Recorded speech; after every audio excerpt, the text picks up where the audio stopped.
Live from the campus of Penn State University, this is PSN News. It's Monday, November 4th. We have all you need to know about voting procedures for tomorrow's general election. We also have more on the presidential candidates' rallies in Pennsylvania today, along with weather, sports, entertainment, and an interview. Stay tuned.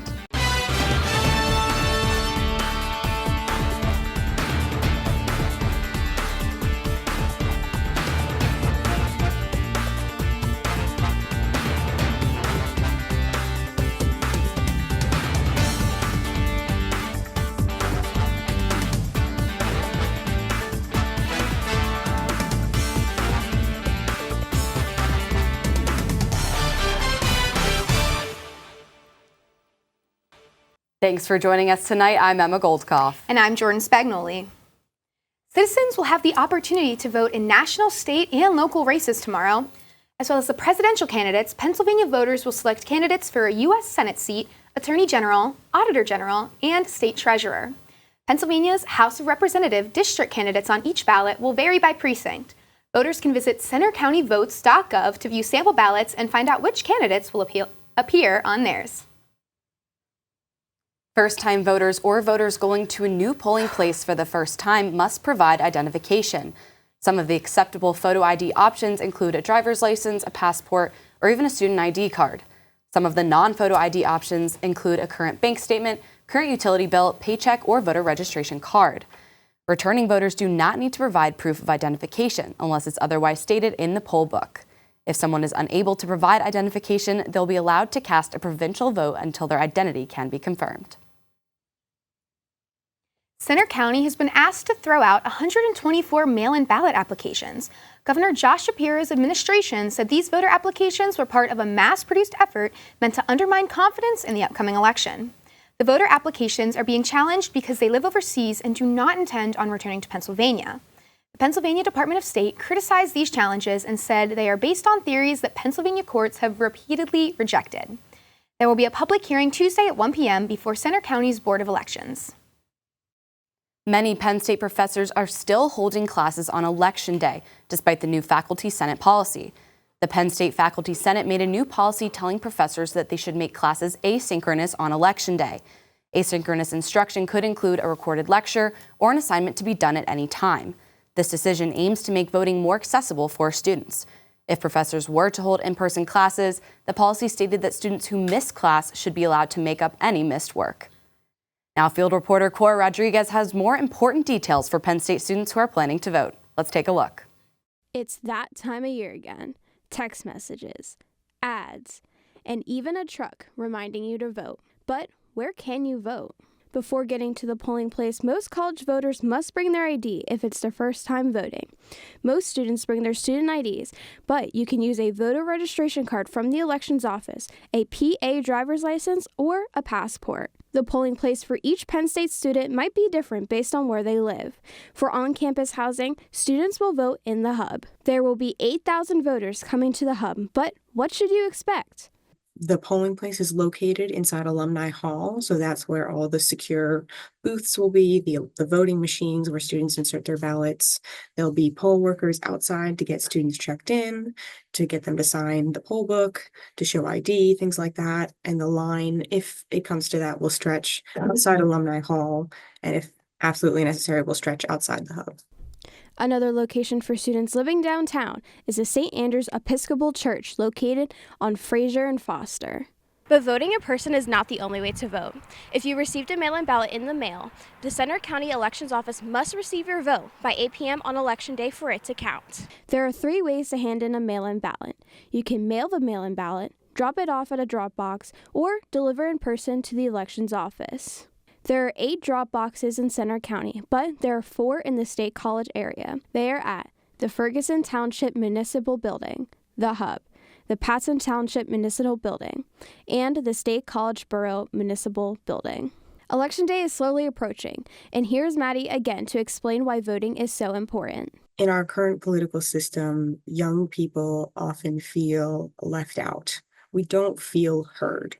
Your voice is your vote. This is your opportunity to show up and say, this is what I care about. For PSN News, I'm Cora Rodriguez.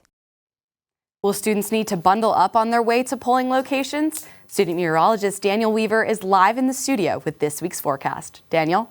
Thanks, Emma. You're not going to have to worry about bundling up. In fact, if anything, you will be bundling down because we are going to have a second or maybe, in fact, fourth summer. Look at this. Temperatures are forecasted to be 72 degrees tomorrow, which is almost 20 degrees above our average high. And we're flirting with our records by 3 degrees, which is 75. And sunrise and sunset times, it is getting a little darker there, a little faster too, thanks to daylight saving. But it is also getting a little brighter out there earlier in the morning. So if you have an 8 a.m., at least you're not walking out in the dark anymore. Outside the Arboretum, though, still dark, as because it's about 8 o'clock. The temperature right now is about 52 degrees and feels like 52. And thanks to that wind, though, no wind chill to speak of tonight, just a few clouds in the sky. But for your weather headlines this week, we are going to have some more heat, as I alluded to earlier. And along with that, well, we're going to see some rain tonight, but then after tonight, we're not going to see any periods of rain for the next few days. In fact, we do need that rain, but we aren't going to be seeing that anytime soon. And then afterwards, after this week, we'll see a quick return to fall before temperatures warm back up this summer, or this feeling like summer. I'll get back to that in just a second. Drought tracker, though, we desperately need that rain. Every county except the central area of Pennsylvania is under some form of drought. We do need that rain, and we need it now, but unfortunately, we won't really get enough tonight. Hopefully, we will get that soon. Temperatures across the region, 52 in State College, 51 in Clearfield, 54 in Du Bois, and you can see all those 50s across the region. In fact, the farther west you go, the warmer it is, and the farther east you go, a little cooler with Philadelphia sitting at 57 degrees. A little breezy out there too, especially as you head west with wind speeds around 10 to 15 miles an hour. That is ahead of a cold front that will bring us some pockets of rain tonight, though not enough to break that drought. Satellite radar, got a few clouds cover showing up on the satellite, but no rain on the radar. You got to go farther west out here, and that's because we have an area of low pressure here with the cold front draped across, and that's going to be moving into our region, which will bring us some rain. No, not enough to break that drought, like I said earlier. So for tonight, temperatures will continue to drop into the 40s before climbing back up tomorrow morning as a big warmer. So to sum it all up, we are forecasting a low of 43 degrees with partly cloudy skies for your night tonight. And then as we head throughout the day tomorrow, as you're headed out to your polling locations, 6 o'clock, we are already in the 40s, but we'll quickly warm up to about 68 degrees by around lunchtime. As we head further throughout the day, you can see those 70s for most of Pennsylvania tomorrow, and then as we drop down into the 60s as we head overnight, and then we might see some rain approaching from the west tomorrow night as well. So for tomorrow, forecasting the low of a high of 72 degrees, clear and toasty, with not too much wind, so no problems in the weather department for the election. As we go further out on the 7-day temperature trend, you can also see those temperatures slowly dropping down and then climbing back up as we head throughout the period. And then the 6 to 10 day outlook from the Climate Prediction Center, that warm weather will continue across the eastern half of the United States. Western half of the United States still standing around average, so a big split between the low 48 in terms of temperatures. And on that 7-day forecast, though, we'll keep those warm temperatures for the next 2 days, and then we'll drop back down, but we're actually still above average, as our average high is 55 degrees. So we'll only get back to average on Sunday before we climb back up on Monday. But there's a few sprinkles of rain chances, especially next week. So hopefully next week we'll have enough rain to break that drought, but still a little too early to tell. Now back to you, Emma. Thanks, Daniel. Now stick around because after the break, Jenna Wissman will have the latest news in sports. Stay tuned.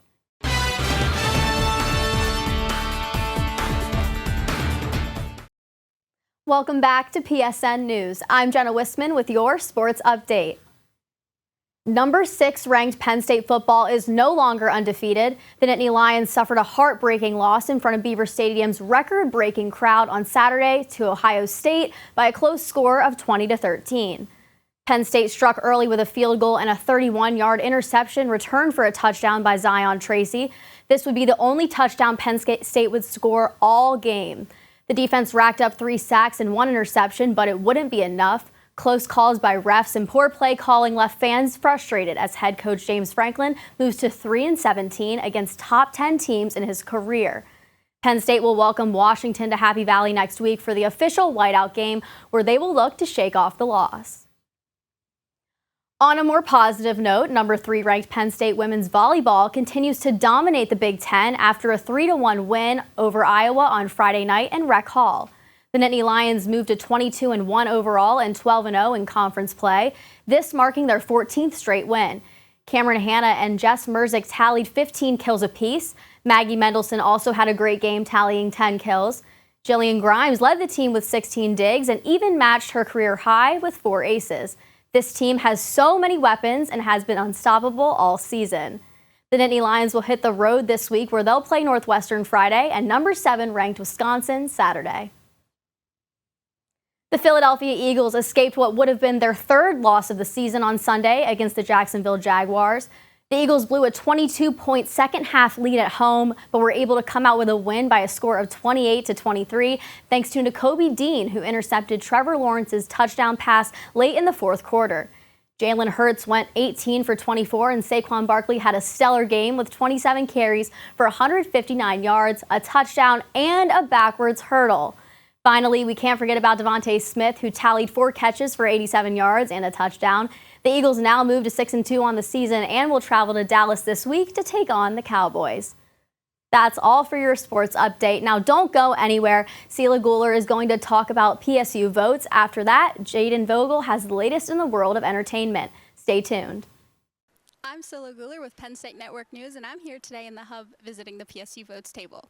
Designed for students, staff, and faculty, PSU Votes is an accessible and reliable resource that provides non-partisan information about the voting process to help voters feel more prepared as the election comes up. PSU Votes have made their appearance in the Hub over the past few weeks to help with the process of registering to vote, double-checking that you're registered, figuring out where and how you will vote, and answering questions about voting. A lot of young people don't vote in general, so it's just good that more people vote, since your vote matters. They have had a variety of prizes for coming up to their table and registering to vote, such as bags, cups, pens, and stickers, drawing more students to come and check out their table. I think what they're doing is very important. If they don't have a lot of impact on getting the actual more people registered, they have a very good impact on the energy of the election, of the population, and the energy, yes. Whether you're looking to check your registration status, finding more about the voting process, registering to vote, or have any general questions about voting, keep an eye out for the PSU Votes table or find more information on their Instagram at PSU Votes. I'm Sela Guler for Penn State Network News. Welcome back to PSN News. I'm Jaden Vogel with your entertainment update. F-18s roared over Bellefonte on Thursday night, startling residents as they heard loud noises from the sky. Many people rushed outside or to social media to figure out what was happening. The loud noise came from 3 fighter jets headed to State College Regional Airport for a planned flyover at the Penn State-Ohio State game. The jets made a thunderous approach, lasting about 10 minutes, and residents even reported their houses and cars shaking. Videos are surfacing on X and TikTok of former Philadelphia Eagles player Jason Kelce smashing an alleged Penn State fan's phone. Kelce attended the 2024 Penn State versus Ohio State game as a fan and appeared on ESPN College Game Day. After the game, he was approached by a fan recording him and calling his brother Travis Kelce a homophobic slur. In the video, Kelce slams the fan's phone on the ground and walks away carrying the smashed phone. Jason recently released a statement saying he wasn't happy about anything that happened. Going forward, he wants to follow the golden rule and treat others with respect. The Queen of Halloween didn't disappoint with the most anticipated costume of the season. Heidi Klum hosted her famous and annual Halloween party last weekend in New York City. Every year, she amazes guests with an elaborate costume that transforms her into the character she is portraying. Klum and her husband showed up both dressed as E.T., featuring a motorized head with blinking eyes, a moving mouth, and glowing fingertips. Let's see if she can top that next year. That's all for your entertainment update. Coming up next, interview anchor Christian Audia will be speaking with Brandon Cook, the executive director of the Desk Live election night coverage. Stay tuned.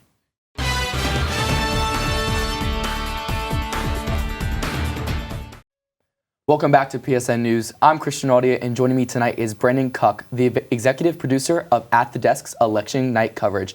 Thank you so much for coming in tonight, Brendan. I really appreciate it. Absolutely. All right, so let's get the ball rolling. So what is PSN TV's At the Desk? At the Desk is the newest show on PSN TV. We are all things crime, history, and politics. We are 3 different panels. We have a lot of really talented panelists, and we talk about all things crime, history, and politics. I mean, I produce the history panel specifically, so we do fun little, I guess, games and different ways to make history interesting. We have a politics panel that talks all things politics, hence election coverage tomorrow night. And then we have a crime panel that goes over different crimes from the past. True crime fans would absolutely love that. It's like podcast style. They sit around the table. It's really fun. Is the history panel your favorite panel? Or? Of course it is. Of course. Yeah. Of course. What's your favorite thing you get to do for the history panel? I love working with our writers. We have a group of writers that write for the history panel, and they are absolutely fantastic. It's really cool because I can just tell them, like, I want to see this, and they make it happen every time. They're fantastic. Great. I'd love to hear that. Yeah. So as you know, tomorrow is At the Desk's live election coverage special. yeah. So what inspired you to create the special?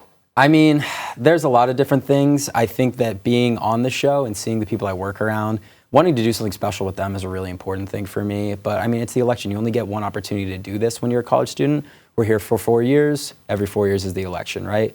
I'm a senior. No better time than now to make it happen. And I'm glad that I have such a great team around me that has allowed me to make it happen. And we are so looking forward to tomorrow night. And speaking of tomorrow night, what can viewers expect to see in the episode? A lot of different things. We're actually pooling a lot of different packages from different places around PSN TV. So there's going to be some PSN news featured on there. And there's going to be some Center County Report featured on there. And then there's going to be stuff from At the Desk that we created, different interviews. We have an interview with Speaker McClinton of the House. We have different interviews from the mayor of State College, Ezra Naines. And we have a lot of different really cool stuff going on. And it's going to be a really fun time, yeah. And what's your favorite thing you're looking forward to tomorrow? Like if you had to pick one thing out of everything. I think seeing a vision completed that I've worked really hard for and the team around me has worked really hard for, being able to see that come to fruition is going to be amazing and very, very important to me. And I love the crew that I have around me, so doing it together as a team and watching everyone else succeed, that's going to make me incredibly happy when it's all said and done. That's so great. And as executive producer, what would your responsibilities look like tomorrow? Tomorrow, well, I'm also going to be assistant directing, so I'm going to be directing a lot of it with our director, Leah, who's fantastic. My responsibilities are going to be making sure that the schedule goes well, things are happening on time, packages are airing. We're going to have a research team upstairs in the studio here that's going to be updating us live on what's happening in the election. So polling numbers, different headlines throughout the night. It's going to be a lot about me being the middleman between them and in here, so that way we can have a flawless night and we can make sure everything is up to date and current. Because ultimately, when you're watching election coverage, it needs to be up to date and current, or else it's not exactly worth it. So my responsibility is to make sure that it's up to date, current, and flows well. Nice. And how do you balance being a student and your responsibilities as the executive producer for the special? That's a really good question because it's not easy. I have a lot of really good professors, honestly, that are keyed in on what I'm doing. And they've been very lenient with me in my ability to make class as much as I can and do as much as I can to put in work in my classes. But they've helped me so much by just giving me tips and tidbits, pieces of advice on what I could be doing, what we should be doing. And it's been actually a very, very collaborative experience with them, which has been really cool to see.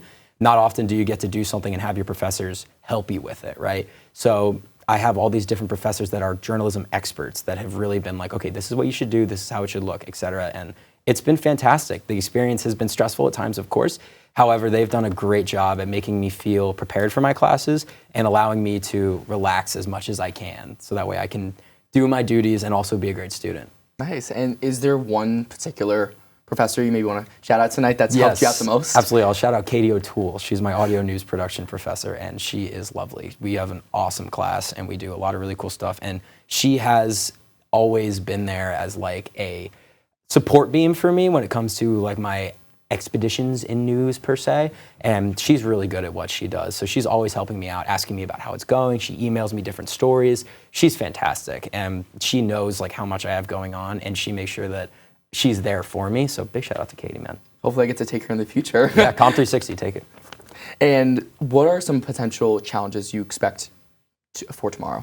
Well, I mean, the number one challenge is going to be staying up to date, like I said. I mean, it's a very sporadic night, right? So there's going to be a lot of difficulties we face in terms of spontaneity. However, our plan for tomorrow is about being prepared to be unprepared. So when we're being unprepared, we're going to know, we knew this was going to happen, right? We knew that we were going to have a moment when some state did something, some Senate race did something, a congressional race did something we weren't expecting. When that happens, that's when we're like, all right, we're good, we're settled. So we expect some challenges. It's not going to be easy, but it's going to be a good time. Great. I look forward to tuning in tomorrow as part of it. Well, thank you so much, Brendan, for your time and really explaining, what At the Desk's live election coverage is all about. So thank you for coming in tonight. Absolutely. I really appreciate it. Thank you for having me. Now stick around because coming up next, Jordan and Emma will have the latest news from across the nation. Stay tuned.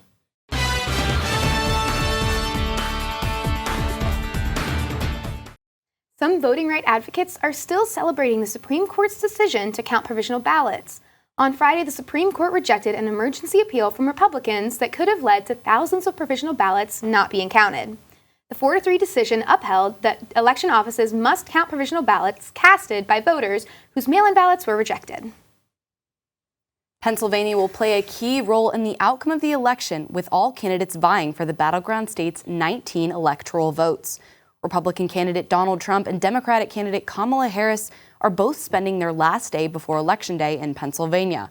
Along with stops in North Carolina and Michigan, Trump will hold rallies in Reading and Pittsburgh, while Harris will hold rallies in Scranton, Allentown, Reading, Rankin, and Philadelphia. According to the latest PBS News and NPR poll, Vice President Kamala Harris holds a 4-point lead over former President Donald Trump. Harris has the support of 51% of likely voters to Trump's 47%. This lead is just outside the poll's 3.5-point margin of error. The most notable, the gender gap has shrunk in the last month of the campaign. Trump's lead over men has shrunk from 16 points to 4, while Harris's lead among women has shrunk from 18 points to 11. North Carolina set a new record for early voting with more than 4 million votes cast. The state's previous early voting record was set in 2020 with over 3.6 million people voting in advance. The State Board of Elections announced that the state exceeded that record by Thursday, just 3 days before early voting period ended. Early in-person voting has become increasingly popular because people can simultaneously register to vote and cast ballots at early voting sites. On a national scale, more than 78 million ballots have already been cast in 47 states and Washington, D.C. That concludes our show tonight at PSN News. Be sure to check us out on Twitter and Facebook at PSN News, on Instagram at Penn State Network News, and to subscribe to our YouTube channel at youtube.com/PSN News. Have a good night and go vote, Penn State.